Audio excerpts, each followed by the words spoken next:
dari Rabbi Allah Subhanahu wa Ta'ala yang telah melimpahkan, mencurahkan, memberikan berbagai macam nikmat, nikmat iman wal Islam, nikmat sehat walafiat serta nikmat panjang umur dan kesempatan. Alhamdulillah wa syukur ala ni'amillah. Berkat kudrat iradat Allah Subhanahu wa Ta'ala, pada kesempatan siang hari ini bisa bermuajahah dengan satu tujuan, ingin mengharapkan ridha maghfirah Allah Subhanahu wa Ta'ala. Mudah-mudahan perkumpulan kita pada siang hari ini senantiasa menghantarkan kita kepada rahmat Allah Subhanahu wa Ta'ala. Amin ya Allah ya Rabbal Alamin. Salawat dan salam semoga selamanya tetap tercurah dilimpahkan selalu kepada panutan kita semua, baginda termulia, baginda tercinta, habibana wa nabiyana wa rasulana al-mustafa sayyidina Muhammad sallallahu alaihi wasallam.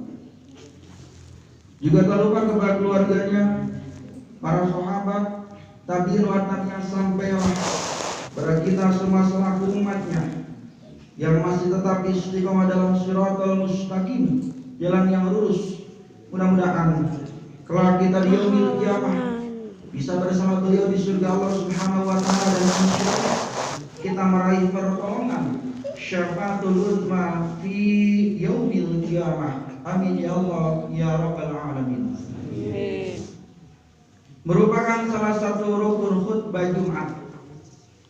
Dalam kesempatan ini khatib berwasiat terkhusus untuk pribadi khatib, umumnya untuk seluruh jamaah Masjid Jami Nurul Iman, kaum muslimin wal muslimat, sekaligus mengajak mari kita sama-sama untuk meningkatkan selalu kualitas, kuantitas iman takwa kita kepada Allah Subhanahu wa Ta'ala dengan cara intisalu awamirillah wajtinabu nawahihi, mendirikan, melaksanakan, melakukan apa yang diperintahkan Allah Subhanahu wa Ta'ala, dan sekaligus berusaha semaksimal mungkin untuk menjauhi apa yang dilarang oleh Allah Subhanahu wa Ta'ala.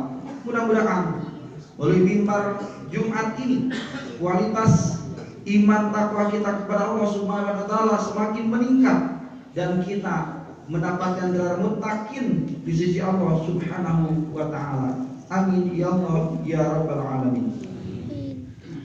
Hadaratil kiram, jemaah sidang salat Jumat Masjid Jami Nurul Iman yang sama-sama mengatur Allah Subhanahu wa Ta'ala. Allah Subhanahu wa Ta'ala berfirman dalam Al-Quran, Bismillahirrahmanirrahim, wa khalaqnakum azwaja. Kami ciptakan segala sesuatu makhluk yang ada di muka bumi berpasang-pasangan. Ada laki-laki, ada perempuan, ada siang, ada malam, ada kecil, ada besar, ada orang kaya, ada orang miskin. Ujung-ujungnya ada kehidupan, pasti ada kematian. Yang mana Allah Subhanahu wa Ta'ala melanjutkan di ayat yang lain, berfirman Allah Subhanahu wa Ta'ala, tepatnya surat Al-A'raf ayat 34. Bismillahirrahmanirrahim.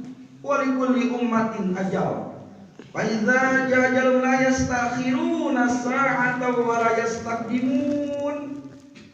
Artinya kurang lebih, tiap-tiap umat manusia, tiap-tiap jiwa raga manusia mempunyai batas waktu. Maka bila telah datang waktunya, mereka tidak akan memundurkannya barang sesaat pun, dan tidak akan pula memajukannya. Tadi di ayat yang pertama saya membacakan bahwa segala sesuatu yang Allah ciptakan berpasang-pasangan. Ujung-ujungnya ada kehidupan, pasti ada kematian. Bahkan al-mautu haq, kematian itu pasti. Tua itu belum tentu pasti, tapi mati itu pasti. Mati tidak memandang usia, tidak memandang umur, mau tua, mau muda, mau sehat ataupun sakit, kalau jatah hidupnya sudah habis, apa boleh buat? Ditarik sama malaikat Jibril atas izin Allah Subhanahu wa taala, mau tidak mau, ridho tidak ridho, ikhlas tidak ikhlas, siap tidak siap, pasti kita akan mengalaminya kematian tersebut. Makanya ada 3 rahasia yang Allah rahasiakan di dalam kematian. Yang pertama, rahasia waktu.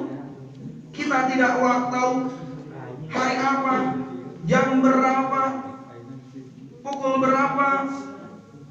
Itu rahasia waktu yang Allah rahasiakan di dalam kematian. Tapi sekalipun rahasia, kematian itu hak, pasti akan terjadi terhadap kita semua. Tidak memandang usia, mau muda, mau tua, mau sehat ataupun sakit. Kalau jatah hidupnya sudah habis, apa boleh buat? Kita hanya bisa pasrah kepada Allah Subhanahu wa taala. Yang kedua, rahasia dalam kematian adalah rahasia tempat. Tidak tahu kita di mana akan dimatikan oleh Allah Subhanahu wa taala, akan dicabut roh oleh Allah Subhanahu wa taala. Bisa di rumah, bisa di masjid, bisa di pekerjaan kita, bisa di ladang kita, bisa di kebun kita, ataupun dimanapun itu bisa. Tapi ingat, ada sebuah peribahasa, Allah akan mematikan, Allah akan mengambil roh kita, Allah akan mengambil jasad kita sesuai dengan kebiasaan kita masing-masing. Ketika kita kebiasaannya baik, kebiasaannya positif, kebiasaannya khair baik, selalu taat ibadah kepada Allah Subhanahu wa taala, selalu taqarrub, mendekatkan diri kepada Allah Subhanahu wa taala, insyaallah tidak menutup kemungkinan kita pun meninggal dalam keadaan baik, karena sesuai dengan kebiasaan kita masing-masing. Sebagaimana doa yang sering kita panjatkan kepada Allah Subhanahu wa taala, Allahumma inni as'aluka bihusnil khatimah wa a'udzubika bisu'il khatimah. Ya Allah, ya Tuhan kami, ya Allah, ya Tuhanku, aku memohon kepadamu daripada baiknya ketika menghadap kepada Allah Subhanahu wa taala yang disebut husnul khatimah. Dan aku berlindung, aku menghindar daripada su'ul khatimah, buruk ketika menghadap kepada Allah Subhanahu wa taala. Jadi yang kedua, rahasia yang Allah rahasiakan dalam kematian adalah rahasia tempat yang kita tidak tahu, tidak paham di mana tempat kita diambil oleh Allah Subhanahu wa taala. Fi ayyi ardin tamut, di bumi yang mana kita akan diambil oleh Allah Subhanahu wa taala. Hadratil kiram, jemaah sidang salat Jumat Masjid Jami Nurul Iman yang sama-sama mengharapkan ridha Allah Subhanahu wa taala. Lalu yang ketiga, rahasia yang Allah rahasiakan dalam kematian adalah rahasia asbab, sebab, cara, pelantara. Sakit hanya sekedar pelantara untuk senantiasa kita diambil ruh oleh Allah Subhanahu wa taala. Tidak sedikit orang yang sakit tahunan bahkan lama tapi ternyata masih hidup. Bahkan tidak sedikit orang yang sehat, yang kuat, sehat jasmani maupun rohaninya, tapi ternyata sudah diambil oleh Allah Subhanahu wa taala. Sakit hanya pelantara, jatuh hanya asbab, tapi hakikatnya seseorang mati karena kontrak dengan Allah sudah habis, jatah hidupnya sudah habis di hadapan Allah Subhanahu wa taala. Maka 3 rahasia yang Allah rahasiakan dalam kematian. 1, rahasia waktu, 2, rahasia tempat, 3, rahasia sebab atau pelantara untuk kita menghantarkan ruh kita ke dalam Allah Subhanahu wa taala. Yang mana Allah merahasiakan agar kita selalu siap setiap saat. Makanya dalam Al-Qur'an Allah Subhanahu wa taala berfirman, "Wa tazawwadu fa inna khairaz zadi taqwa." Sebaik-baiknya bekal untuk menghadap kepada Allah Subhanahu wa taala takwa. Bekal kita menghadap kita kepada hanya takwa. Maka setiap khatib Jumat atau khatib Idul Fitri atau Idul Adha selalu mengajak sekaligus berwasiat untuk selalu meningkatkan kualitas iman takwa kita kepada Allah Subhanahu wa taala. Karena bekal iman takwa lah yang bisa menghantarkan kita kepada Allah Subhanahu wa taala. Hadratil kiram, jemaah sidang salat Jumat Masjid Jami Nurul Iman yang sama-sama mengharapkan Allah Subhanahu wa taala. Mati itu bukan akhir segalanya. Yang mana proses penciptaan manusia kurang lebih 5 tempat. 1, alam ruh, alam menciptakan nyawa kita. Bagaimana bentuknya ruh? Allah Subhanahu wa taala berfirman dalam Al-Qur'an, "Yas'alunaka 'anir ruh, qul ruh min amri rabbi." Mereka bertanya kepada Nabi Muhammad, "Ya Rasulullah, bagaimana bentuknya ruh? Bagaimana bentuknya nyawa itu?" Apa jawaban Rasulullah? "Qul ruh min amri rabbi." Sesungguhnya ruh itu bukan urusanku, tapi urusan Allah Subhanahu wa taala. Kita bisa bergerak, kita bisa berbicara, kita bisa beraktivitas, kita bisa beribadah kepada Allah, kita bisa bekerja, karena kita masih punya ruh dalam tubuh kita, dalam jasad kita. Ketika ruh diambil oleh Allah Subhanahu wa taala, namanya mati. Maka ruh itu pasti akan keluar daripada tubuh kita. Kapan, di mana, tidak ada yang tahu, tidak ada yang paham. Cuma kita selalu waspada, selalu hati-hati, bahwa suatu saat kita pun akan dipanggil oleh Allah Subhanahu wa taala. Lalu yang kedua, alam rahim. Alam yang dititipkan oleh Allah kepada seorang perempuan. Dulu kita hidup dalam rahim ibu kita kurang lebih 9 bulan. Maka dalam rahim kita hidup. Usia 4 bulan sudah ditiupkan ruhnya oleh malaikat Jibril atas izin Allah Subhanahu wa taala. Maka di usia 4 bulan suka ada syukuran. Di sana mulai ditiupkan ruhnya oleh malaikat Jibril atas izin Allah Subhanahu wa taala. Kita hidup dulu di zaman rahim, zaman di dalam perut ibu kita. Makanya ibu itu sangat berjasa buat kita. Ibu ini sangat luar biasa buat kita, karena dulu kita setelah hidup dalam rahim ibu kita. Sekalipun ada beberapa riwayat yang menspesialkan ada beberapa orang yang tidak pernah hidup di zaman rahim, itu Nabi Adam alaihissalam.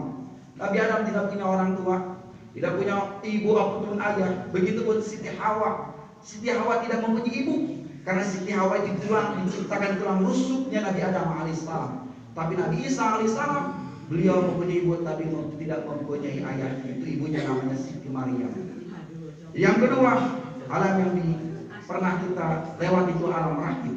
Lalu yang ketiga, itu alam dunia. Alam dunia itu bukan terminal. Halte, setiap mobil kendaraan masuk terminal tidak akan selamanya. Suatu saat mobil tersebut akan keluar. Ketika mobil tersebut atau motor tersebut atau angkutan umum tersebut masuk kepada sebuah terminal, tidak akan selamanya tinggal di sana. Suatu saat akan keluar di terminal tersebut. Begitupun dengan kita. Kita tidak akan selamanya hidup di dunia. Nabi Muhammad SAW wafat di usia 63 tahun. Maka kita pun, Nabi pernah bersabda dalam sebuah hadisnya, usia umatku tidak lebih daripada antara 60 sampai 70 tahun. Makanya usia bukan panjang dan pendeknya, tapi berkahnya, barokahnya.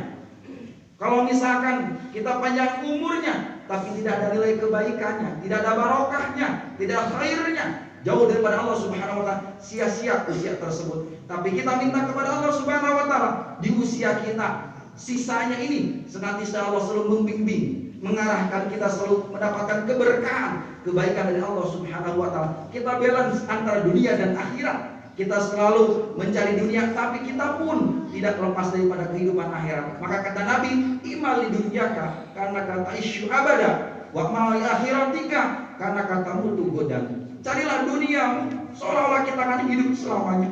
Ketika kita ditakdirkan oleh Allah akan hidup selamanya di dunia, apa yang kita persiapkan? Materi.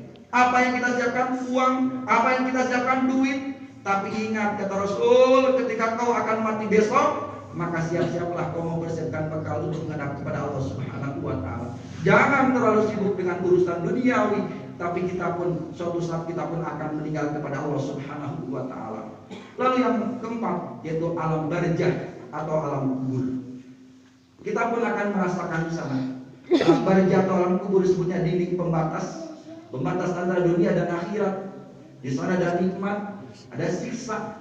Maka kita sering berdoa kepada Allah Subhanahu wa taala ketika tahiyat akhir atau tasyahud akhir, Allahumma inni a'udzubika min adzabil qabri wa min adzabil nar wa min fitnatil mahya wa mamati wa min fitnatil masiihid dajjal. Ya Allah, lindungi kami, jauhi kami, aku berlindung dari siksa kubur. Kita pun nanti akan masuk ke alam barzah atau alam kubur. Lalu yang terakhir alam akhirat. Di sana kita menentukan apakah kita layak masuk kepada surga, apakah kita masuk ke dalam neraka. Cuma kita berharap, berdoa kepada Allah Subhanahu wa taala, mudah-mudahan kita dikumpulkan tidak sekedar di dunia, tapi kita pun dikumpulkan oleh Allah di surga kelak. Amin ya Allah ya rabbal alamin. Kita bersaksi di hadapan Allah Subhanahu wa taala, ya Allah ya Tuhan kami, ini saudara saya dulu pernah sholat bareng, dulu pernah jumatan bareng, dulu pernah ta'lim bareng, dulu pernah beraktivitas bareng, maka saya bersaksi bahwa ini orang baik. Ya, ini orang baik. Saya ingin bareng-bareng dengan dia nanti di surga Allah Subhanahu wa taala. Maka kita bersaksi bersama. Nanti di akhirat kelak, mudah-mudahan kita selalu bersama dalam bimbingan Allah Subhanahu wa taala dan kita dikumpulkan di surga Allah Subhanahu wa taala. Amin amin ya Allah ya rabbal alamin. Mudah-mudahan kita selalu diberikan keistiqomahan oleh Allah Subhanahu wa taala dan selalu diberikan keberkahan oleh Allah Subhanahu wa taala. Berikan nikmat sehat, nikmat panjang umur, berikan kekuatan oleh Allah Subhanahu wa taala taat ibadah kepada Allah Subhanahu wa taala. Amin amin ya Allah ya rabbal alamin. Barakallahu li wa lakum fil Qur'anil azim wa nafa'ani wa iyyakum bima fihi minal ayati wa dzikril hakim wa taqabbal minni wa minkum tilawatahu innahu was-sami'ul 'alim. Aqulu qouli hadza wastaghfirullahal 'azim li wa lakum wa lisairil muslimina wal muslimat wal mu'minina wal mu'minat fastaghfiruhu innahu huwal ghafurur rahim.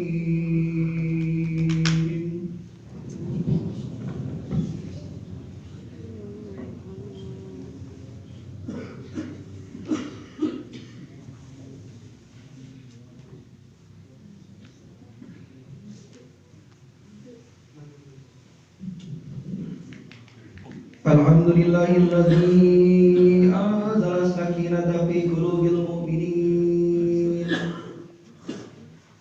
liyazdadu imanan ma imanihim. Wassalatu wassalamu ala khairil bashar sayyidina wa maulana Muhammadin wa ala alihi wa ashabihi ajma'in. Amma ba'd, ya ibadallah, usikum wa nafsi bitaqwallahi wa ta'atihi la'allakum tuflihun. Faqad qala Allah ta'ala fil Qur'anil Karim, Bismillahirrahmanirrahim. Innallaha wa malaikatahu yusholluna 'alan nabi ya ayyuhalladzina amanu sallu 'alaihi wa sallimu taslima. Allahumma shalli wa sallim wa barik ala sayyidina wa maulana Muhammad wa an jami'i sahabati wal qurabati Rasulillah sallallahu alaihi wasallam sayyidina Abi Bakr wa Umar wa Utsman wa Ali wa ambakiyati sahabati wal qurabati Rasulillah sallallahu alaihi wasallam sayyidina Abi Bakr wa Umar wa Utsman wa Ali. Rabbana taqabbal minna innaka antas sami'ud du'a wa innaka antas sami'ul 'alim wa innaka antat tawwabur rahim. Amin ya Allah ya rabbal alamin.